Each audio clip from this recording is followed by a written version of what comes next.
नमस्कार, स्वागत है आप सभी का शिक्षा सिटी के इस यूट्यूब चैनल में। आज के इस वीडियो में हम इकोनॉमिक्स यानी कि अर्थशास्त्र से संबंधित लगभग 45 महत्वपूर्ण प्रश्नों को इस वीडियो में कवर करेंगे। ये जो हमारे प्रश्न होंगे अर्थशास्त्र पर आधारित, ये प्रश्न सभी प्रकार के एक दिवसीय परीक्षाएं जैसे आपकी एसएससी की परीक्षाएं हो गई, उसके बाद रेलवे के, उसके बाद पुलिस के, उसके बाद यूपी ट्रिपल एससी के द्वारा जितने भी एग्ज़ाम्स कराए जाते हैं, उसके बाद लेखपाल की परीक्षा और उसके बाद स्टेट पीसीएस के अलावा जितने भी एक दिवसीय एग्ज़ाम्स होते हैं उसमें यह वीडियो काफ़ी हेल्पफुल हो सकता है। तो इस वीडियो का बिल्कुल ध्यान से देखिएगा, यह वीडियो आपके एग्ज़ाम के लिए काफ़ी फ़ायदेमंद होने वाला है। तो ये वीडियो को स्टार्ट करते हैं। पहला हमारा प्रश्न है, केंद्र व राज्य वित्तीय विवादों का निपटारा कौन करता है? Most important. तो केंद्र और राज्य से संबंधित जो वित्तीय विवाद होते हैं उनका निपटारा किया जाता है वित्त आयोग के द्वारा। तो आप याद रखिएगा, वित्त आयोग के द्वारा जितने भी वित्तीय विवाद होते हैं जो कि केंद्र और राज्य से संबंधित होते हैं उन सभी वित्तीय विवादों का निपटारा वित्त आयोग करता है। तो इसे आप याद रखिएगा। तथा यह जो वित्त आयोग है इसकी स्थापना भारत सरकार के द्वारा वर्ष 1951 में की गई थी। तथा प्रेजेंट टाइम में हमारे देश में कौन सा वित्त आयोग लागू किया गया है? तो 15वां वित्त आयोग प्रेजेंट टाइम में हमारे देश में चल रहा है। तथा 15वां वित्त आयोग के जो अध्यक्ष हैं वो हैं एन.के. सिंह है। कौन है? तो प्रेजेंट टाइम में जो 15वां वित्त आयोग हमारे देश में चल रहा है उसके अध्यक्ष प्रेजेंट टाइम में एन.के. सिंह हैं। तो इसे आप याद रखिएगा। अगला हमारा प्रश्न है, न्यूनतम समर्थन मूल्य का निर्धारण कौन करता है?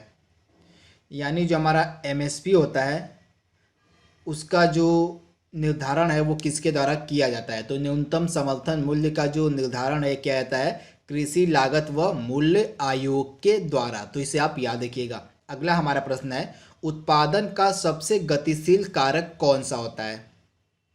तो उत्पादन का सबसे गतिशील कारक माना जाता है पूंजी यानी कैपिटल। तो आप इसे याद रखिएगा। प्रोडक्शन को गति प्रदान करने में जो मुख्य भूमिका निभाता है फैक्टर वो होता है कैपिटल यानी पूंजी। तो आप इसे याद रखिएगा, पूंजी इसका राइट आंसर है। अगला हमारा प्रश्न है, किसी उद्यमी का सबसे महत्वपूर्ण कार्य क्या होता है? तो कोई उद्यमी होता है, कोई व्यापारी होता है, उसका जो सबसे महत्वपूर्ण कार्य होता है जोखिम उठाना। तो इसे आप याद रखिएगा, जोखिम उठाना इसका राइट आंसर है। अगला हमारा प्रश्न है, कागजी मुद्रा जारी करने का पूर्ण अधिकार किसके पास है? तो कागजी मुद्रा जो है जारी की जाती है रिजर्व बैंक ऑफ इंडिया के द्वारा। तो इसका राइट आंसर क्या हो जाएगा? आरबीआई के द्वारा जो है कागजी मुद्रा जारी की जाती है। तथा जितनी भी कागजी मुद्रा जारी की जाती हैं उनको जारी करने का अधिकार आरबीआई के पास है यानी रिजर्व बैंक ऑफ इंडिया के पास है। अगला हमारा प्रश्न है, रिजर्व बैंक ऑफ इंडिया का नेशनलाइजेशन यानी राष्ट्रीयकरण कब किया गया? तो सबसे पहले आइए देख लेते हैं इसकी स्थापना कब हुई थी। तो 1 अप्रैल 1935 को रिजर्व बैंक ऑफ इंडिया की स्थापना की गई। तथा 1 जनवरी, ये डेट आपके लिए इंपॉर्टेंट है, 1 जनवरी 1949 को रिजर्व बैंक ऑफ इंडिया का राष्ट्रीयकरण कर दिया गया। तो दोनों डेट आपके लिए इंपॉर्टेंट है। 1 अप्रैल 1935 को रिजर्व बैंक ऑफ इंडिया की स्थापना की गई तथा 1 जनवरी वर्ष 1949 को रिजर्व बैंक ऑफ इंडिया का राष्ट्रीयकरण कर दिया गया। तो इसे आप याद रखिएगा। तथा जब रिजर्व बैंक ऑफ इंडिया की स्थापना की गई थी वर्ष 1935 में, तो उस समय रिजर्व बैंक ऑफ इंडिया के पहले गवर्नर कौन बने थे? तो ये भी एग्जाम में कई बार पूछा गया प्रश्न है। तो जब रिजर्व बैंक ऑफ इंडिया की स्थापना की गई थी 1 अप्रैल 1935 को, तब उस समय रिजर्व बैंक ऑफ इंडिया के पहले गवर्नर बने थे सर आसबोर्न स्मिथ। कौन? तो सर आसबोर्न स्मिथ जो थे ये रिजर्व बैंक ऑफ इंडिया के पहले गवर्नर बने थे जब रिजर्व बैंक ऑफ इंडिया की स्थापना 1935 में की गई। इसके बाद जब 1 जनवरी 1949 को रिजर्व बैंक ऑफ इंडिया का नेशनलाइजेशन कर दिया गया यानी राष्ट्रीयकरण कर दिया गया, तो उस समय इसके जो गवर्नर बने थे वो बने थे सी.डी. देशमुख। तो दोनों आपको याद रखना है। आरबीआई के नेशनलाइजेशन के बाद इसके पहले गवर्नर बने थे सी.डी. देशमुख। तथा जब इसकी पहली बार स्थापना की गई थी 1935 में, उस समय इसके पहले गवर्नर बने थे आसबोर्न स्मिथ, सर आसबोर्न स्मिथ। वहीं अगर हम प्रेजेंट टाइम की बात करें तो प्रेजेंट टाइम में जो आरबीआई यानी रिजर्व बैंक ऑफ इंडिया के गवर्नर है वो हैं शक्तिकांत दास। तो आपको इतनी चीज़ें याद रखनी है इस प्रश्न से रिलेटेड। अगला हमारा प्रश्न है, भारतीय रिजर्व बैंक का खुली कार्यवाही का अर्थ क्रय और विक्रय में क्या होता है? तो रिजर्व बैंक ऑफ इंडिया की जो खुली कार्रवाई का अर्थ होता है क्रय और विक्रय में, उसका अर्थ होता है सरकारी बांडों का क्रय और विक्रय करना। तो आप याद देखिएगा, जो आरबीआई होता है वो खुली कार्रवाई में सरकारी बांडों की क्रय और विक्रय करता है। तो इसे आप याद रखिएगा। अगला हमारा है सस्ती मुद्रा का अर्थ क्या होता है। तो सस्ती मुद्रा का अर्थ क्या होता है, ब्याज दर कम होना। तो आप याद देखिएगा, ब्याज की दर कम होना सस्ती मुद्रा का अर्थ होता है। तो इसे आप याद रखिएगा, मोस्ट इंपॉर्टेंट। अगला हमारा प्रश्न है सरकार आर्थोपाय अग्रिम यानी वेज एंड मीन्स एडवांस, यानी इसको शॉर्ट फॉर्म में हम WMA भी कहते हैं, कहाँ से लेती है। तो सरकार जो होती है, जो केंद्र सरकार होती है, वो अग्रिम यानी जो एडवांस लेती है वो रिजर्व बैंक ऑफ इंडिया से लेती है, यानी आरबीआई से लेती है। तो आप इसे याद रखिएगा। अगला हमारा प्रश्न है प्रति व्यक्ति आय ज्ञात करने के लिए कुल आय को किससे भाग दिया जाता है। तो कुल आय को देश की कुल जनसंख्या से भाग देने पर प्रति व्यक्ति आय हमें मिल जाती है। तो आप याद रखिएगा, जो हमारे देश की टोटल आय है उसको देश की कुल जनसंख्या से भाग देने पर प्रति व्यक्ति आय निकलती है। तो इसे आप याद रखिएगा। अगला हमारा प्रश्न है मुद्रा स्वयं मुद्रा का निर्माण करती है, यह कथन निम्नलिखित में से किसका है। तो क्रोमर, यानी इसका राइट आंसर क्या हो जाएगा, क्रोमर का यह कथन है मुद्रा स्वयं मुद्रा का निर्माण करती है। तो इसे आप याद रखिएगा। अगला हमारा प्रश्न है जिस मुद्रा में शीघ्र पलायन करने की प्रवृत्ति होती है उस मुद्रा को हम क्या कहते हैं। तो जिस मुद्रा में शीघ्र पलायन करने की प्रवृत्ति देखी जाती है उस मुद्रा को हम गर्म मुद्रा कहते हैं। तो इसे आप याद रखिएगा। अगला हमारा इंपॉर्टेंट प्रश्न है हिंदू वृद्धि दर किससे संबंधित है। ये प्रश्न इस बार का जो बिहार PCS का एग्जाम हुआ है उसमें यह प्रश्न पूछा गया था PT के एग्जाम में कि जो हिंदू वृद्धि दर होती है वो किससे संबंधित है। तो इसका राइट आंसर है GDP से। तो आप इसे याद रखिएगा, जो हिंदू वृद्धि दर है इसका संबंध GDP से था। तो इसे आप याद रखिएगा। यह प्रश्न BPSC यानी बिहार PCS का जो इस बार 2019 का एग्जाम हुआ उसमें पूछा गया प्रश्न है। अगला हमारा प्रश्न है भारत की राष्ट्रीय आय का प्रमुख स्रोत क्या है। तो प्रेजेंट टाइम में भारत की राष्ट्रीय आय का जो प्रमुख स्रोत हो गया है वो हो गया है सेवा क्षेत्र, यानी जो सर्विस सेक्टर है वह महत्वपूर्ण भूमिका निभाता है हमारे देश की इनकम में। तो आप इसे याद रखिएगा, सर्विस सेक्टर यानी सेवा क्षेत्र। अगला हमारा प्रश्न है भारत में राष्ट्रीय आय समकों का आकलन किसके द्वारा किया जाता है। तो भारत में जो राष्ट्रीय आय का आकलन है यह किया जाता है केंद्रीय सांख्यिकी संगठन के द्वारा। तो आप याद देखिएगा, केंद्रीय सांख्यिकीय संगठन के द्वारा भारत में राष्ट्रीय आय का आकलन किया जाता है। अगला हमारा प्रश्न है वह भारतीय राज्य कौन सा है जिसका वित्तीय लेन देन भारतीय रिजर्व बैंक में नहीं होता है। तो इसका आंसर सभी को पता होगा, जम्मू और कश्मीर। अगला हमारा प्रश्न है भारत में सबसे पुराना स्टॉक एक्सचेंज कौन सा है। तो यह भारत के अलावा एशिया का भी सबसे पुराना स्टॉक एक्सचेंज है। तो आप याद रखिएगा, भारत व एशिया दोनों का सबसे पुराना स्टॉक एक्सचेंज है बॉम्बे स्टॉक एक्सचेंज। इसकी स्थापना की गई थी 1875 में। तो आप याद रखिएगा, जो बॉम्बे स्टॉक एक्सचेंज है यह भारत के अलावा पूरे एशिया का सबसे पुराना स्टॉक एक्सचेंज है जिसकी स्थापना 1875 में की गई। अगला हमारा प्रश्न है अर्थशास्त्र में मुद्रा के तुल्य और कीमत स्तर के बीच क्या संबंध होता है। तो अर्थशास्त्र में मुद्रा के तुल्य और कीमत स्तर के बीच क्या संबंध होता है, प्रतिलोम का। तो इसे आप याद रखिएगा। अगला हमारा है स्टैगफ्लेशन की स्थिति क्या होती है। तो इसका आंसर आपका है गतिरोध और मुद्रास्फीति की स्थिति को हम स्टैगफ्लेशन के नाम से जानते हैं। जिसे आप याद रखिएगा, गतिरोध और मुद्रास्फीति की स्थिति स्टैगफ्लेशन कहलाती है। अगला हमारा प्रश्न है IMF के नियमों के अनुसार हर सदस्य को अपनी वैध मुद्रा का समतुल्य अमेरिकी डॉलर के रूप में और अन्य किस मुद्रा में घोषित करना होता है। तो IMF का जो नियम है उसके अनुसार हर सदस्य को अपनी वैध मुद्रा का समतुल्य अमेरिकी डॉलर के रूप में, उसके बाद पाउंड स्टर्लिंग के रूप में घोषित करना होता है। तो इसे आप याद रखिएगा, अमेरिकी डॉलर और पाउंड स्टर्लिंग के रूप में। तो आप इसे याद रखिएगा। अगला हमारा है योजना आयोग का गठन कब किया गया था।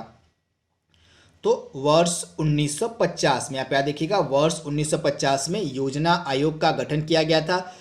प्रेजेंट टाइम में यानी कि वर्तमान में योजना आयोग अस्तित्व में नहीं। यहाँ पे आप देखिएगा इसके स्थान पे नीति आयोग को बना दिया गया है। तो इसे आप याद रखिएगा, अब योजना आयोग की जगह नीति आयोग को बना दिया गया है तथा वर्ष 2015 में नीति आयोग का गठन किया गया था केंद्र सरकार के द्वारा। अगला हमारा है, योजना आयोग का अध्यक्ष कौन होता है? तो योजना आयोग का अध्यक्ष कौन होता है? प्रधानमंत्री। तो योजना आयोग के आधार पर मैंने आपको बताया था नीति आयोग बन गया है, तो अब नीति आयोग का भी जो अध्यक्ष होगा वो होगा प्रधानमंत्री। तो इसे आप याद रखिएगा, प्रधानमंत्री जो होते हैं वे नीति आयोग के अध्यक्ष होते हैं। अगला हमारा प्रश्न है, राष्ट्रीय विकास परिषद का गठन कब हुआ? तो राष्ट्रीय विकास परिषद का गठन किया गया था वर्ष 1952 ईस्वी में। तो आप इसे याद रखिएगा, वर्ष 1952 में। अगला हमारा प्रश्न है, भारत में प्रथम पंचवर्षीय योजना कब प्रारंभ की गई? तो हमारे देश में जो प्रथम पंचवर्षीय योजना थी इसको प्रारंभ किया गया था वर्ष 1951 में नई दिल्ली से। तो आप इसे याद रखिएगा। अगला हमारा प्रश्न है, योजना अवकाश कब से कब रहा? तो आपको बताना है जो योजना अवकाश था, मतलब पंचवर्षीय योजनाओं के मध्य जो योजना का अवकाश हो गया था वो कब से कब चला था? तो पंचवर्षीय योजनाओं के मध्य जो योजना अवकाश हुआ था यह रहा था 1966 से 1969 के बीच। तो आप याद रखिएगा, ये जो आपके सामने चार प्रश्न दिख रहे हैं इस चारों प्रश्न लगातार कई बार एग्जाम से पूछे गए प्रश्न हैं। तो ये मोस्ट इंपॉर्टेंट है, इसे आप जरूर याद रखिएगा। ये तो कई बार एग्जाम में पूछा गया प्रश्न है कि जो पहली पंचवर्षीय योजना थी ये कब शुरू की गई थी। इसके अलावा यह जो योजना अवकाश वाला प्रश्न है यह भी लगातार लगभग 20 से 25 बार सभी प्रकार की परीक्षाओं में रिपीटेड प्रश्न है। तो इसे आप जरूर याद रखिएगा। अगला हमारा प्रश्न है, भारत में वित्तीय वर्ष कब से प्रारंभ होता है? तो हमारे देश में जो फाइनेंशियल ईयर है, जो वित्तीय वर्ष है, यह 1 अप्रैल से प्रारंभ होता है तथा 31 मार्च तक होता है। तो इसे आप 1 अप्रैल से प्रारंभ होकर 31 मार्च तक होता है। तो इसे याद देखिएगा, 1 अप्रैल से लेकर 31 मार्च तक हमारा वित्तीय वर्ष होता है, यानी कि फाइनेंशियल ईयर होता है। अगला हमारा प्रश्न है, भारत का केंद्रीय बैंक कौन सा होता है? तो प्रेजेंट टाइम में हमारा केंद्रीय बैंक कौन सा है? तो रिजर्व बैंक ऑफ इंडिया। तो इसे आप याद रखिएगा। इसके अलावा जैसे मैंने आपको बताया हमारे देश का जो वित्तीय वर्ष होता है 1 अप्रैल से 31 मार्च तक होता है। वहीं आरबीआई का भी वित्तीय वर्ष कई बार पूछा जाता है। तो आरबीआई का जो वित्तीय वर्ष होता है यानी रिजर्व बैंक ऑफ इंडिया का जो वित्तीय वर्ष होता है यह अलग होता है। तो इसे भी आप याद रखिएगा। आरबीआई का जो वित्तीय वर्ष होता है ये 1 जुलाई से 30 जून तक होता है। तो इसे भी आप याद रखिएगा। अगर आपसे एग्जाम में पूछे कि आरबीआई का वित्तीय वर्ष कब से कब होता है, तो आरबीआई का वित्तीय वर्ष होता है 1 जुलाई से 30 जून के बीच। और वहीं अगर आपको भारत का वित्तीय वर्ष पूछे तो भारत का वित्तीय वर्ष होता है, यानी हमारे देश का जो फाइनेंशियल ईयर होता है वो होता है 1 अप्रैल से 31 मार्च। तो दोनों आपको याद रखना है। अगला हमारा प्रश्न है, 1 रुपये का नोट कौन जारी करता है? तो 1 रुपये का जो नोट है यह वित्त मंत्रालय के द्वारा जारी किया जाता है। तो इसे आप याद रखिएगा। अगला हमारा प्रश्न है, पहला पूर्ण भारतीय बैंक कौन सा है? तो भारत का जो पहला पूरी तरह से भारतीय बैंक था वह था पंजाब नेशनल बैंक, यानी पीएनबी जो था यह हमारे देश का पूर्ण रूप से भारतीय बैंक था। अगला हमारा प्रश्न है, पंजाब नेशनल बैंक की स्थापना कब की गई थी? तो पंजाब नेशनल बैंक की जो स्थापना है यह की गई थी 1894 ईस्वी में। अगला हमारा प्रश्न है, भारतीय इंपीरियल बैंक की स्थापना कब की गई? तो भारतीय इंपीरियल बैंक की स्थापना की गई थी वर्ष 1921 में। तो आप इसे याद रखिएगा, वर्ष 1921 में इंपीरियल बैंक ऑफ इंडिया की स्थापना की गई थी तथा यही जो इंपीरियल बैंक ऑफ इंडिया था ये आगे जाकर एसबीआई बना था, यानी स्टेट बैंक ऑफ इंडिया बना था। अगला हमारा प्रश्न है, सार्वजनिक बैंकों में सबसे बड़ा बैंक कौन सा है? तो जितने भी सार्वजनिक बैंक है उनमें से सबसे बड़ा बैंक है स्टेट बैंक ऑफ इंडिया, यानी एसबीआई। अगला हमारा प्रश्न है, भारत का पहला मोबाइल बैंक कहाँ स्थापित किया गया था? तो भारत का पहला मोबाइल बैंक स्थापित किया गया था खारगोन मध्य प्रदेश में। तो आप याद रखिएगा, भारत का जो पहला मोबाइल बैंक था इसको स्थापित किया गया था खारगोन मध्य प्रदेश में। अगला हमारा प्रश्न है, पहला ग्रामीण बैंक की स्थापना कब की गई? तो हमारे देश में जो पहला ग्रामीण बैंक था यह स्थापित किया गया था 2 अक्टूबर 1975 को। तो आप याद देखिएगा, 2 अक्टूबर 1975 को देश में हमारे पहला ग्रामीण बैंक स्थापित किया गया था। तो ये डेट आपके लिए सुपर इंपॉर्टेंट है। अगला हमारा प्रश्न है, देश का पहला ग्रामीण बैंक कौन सा है? तो हमारे देश में जब 2 अक्टूबर 1975 को ग्रामीण बैंकों की स्थापना की गई थी। तो हमारे देश का जो पहला ग्रामीण बैंक बना था वो बना था प्रथम बैंक। तो इसे आप याद रखिएगा, प्रथम बैंक जो था यह हमारे देश का पहला ग्रामीण बैंक था। तो इसे आप याद रखिएगा। अगला हमारा प्रश्न है, नाबार्ड बैंक जो है उसका पूरा नाम आपसे पूछा जा रहा है। तो नाबार्ड बैंक का पूरा नाम होता है राष्ट्रीय कृषि एवं ग्रामीण विकास बैंक। आप याद देखिएगा, नाबार्ड का पूरा नाम क्या होता है, राष्ट्रीय कृषि एवं ग्रामीण विकास बैंक। तथा नाबार्ड की जो स्थापना ये कई बार एग्जाम में पूछी जाती है, तो 12 जुलाई 1982 को, कब, तो 12 जुलाई वर्ष 1982 को नाबार्ड की स्थापना की गई थी। तथा इसका हेडक्वार्टर प्रेजेंट टाइम में मुंबई में है। तथा नाबार्ड का पूरा नाम होता है राष्ट्रीय कृषि एवं ग्रामीण विकास बैंक। अगला हमारा प्रश्न है, कौन सा बैंक दीर्घकालीन साख उपलब्ध कराता है। तो दीर्घकालीन साख उपलब्ध कौन सा बैंक कराता है, तो भूमि विकास बैंक। तो आप यहाँ देखिएगा, जो भूमि विकास बैंक है वह दीर्घकालीन साख उपलब्ध कराता है। अगला हमारा प्रश्न है, भारतीय जीवन बीमा निगम यानी LIC का मुख्यालय कहाँ है। तो भारतीय जीवन बीमा निगम का जो मुख्यालय है यह प्रेजेंट टाइम में मुंबई में है। तो आप यहाँ देखिएगा, प्रेजेंट टाइम में मुंबई में LIC का मुख्यालय है। तथा LIC की स्थापना 1956 ईस्वी में की गई थी। अगला हमारा प्रश्न है, सहकारी साख संगठन का शुभारंभ कब हुआ। तो सहकारी साख संगठन का शुभारंभ किया गया था वर्ष 1904 ईस्वी में। तो आप यहाँ देखिएगा, वर्ष 1904 में सहकारी साख संगठन का शुभारंभ किया गया था। तो आप इसे याद रखिएगा। अगला हमारा प्रश्न है, भारत का आयात निर्यात बैंक कौन सा है।